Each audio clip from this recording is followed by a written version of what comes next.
Salut les passionnés de technologie.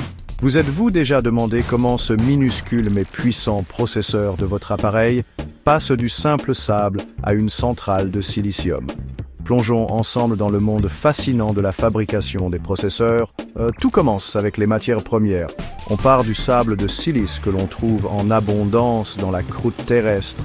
Imaginez, d'énormes camions transportent ce sable vers des usines de traitement où il est raffiné en quartz pur. Ensuite, place à la purification. Le quartz est chauffé dans un four industriel jusqu'à ce qu'il fonde. À ce stade, on obtient un barreau de silicium fondu qui est ensuite cristallisé à l'aide de la méthode Czochralski pour former une structure cristalline unique et parfaite.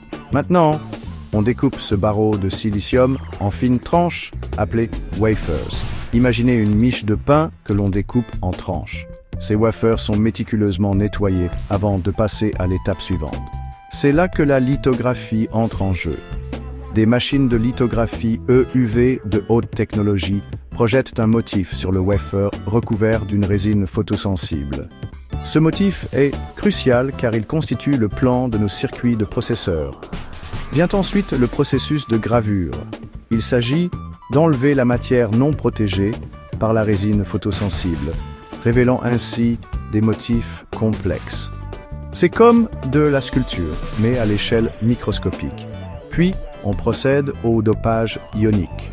En bombardant le silicium avec des ions, on modifie ses propriétés électriques pour contrôler le fonctionnement du processeur. Après cela, on dépose des couches de métal comme du cuivre ou de l'aluminium par vaporisation. Ces couches forment les connexions entre les transistors. Ensuite, on effectue une CMP, ou planarisation chimico-mécanique. Cette étape garantit que la surface du wafer est parfaitement plane, prête pour les prochaines étapes critiques. On teste maintenant les circuits sur le wafer. De minuscules aiguilles touchent chaque puce pour détecter les défauts. Seuls les meilleurs sont retenus. Ensuite, c'est le moment du découpage et de l'encapsulation. Pour des lasers, découpent le wafer en puces individuelles qui sont ensuite placées dans des boîtiers protecteurs par des bras robotisés.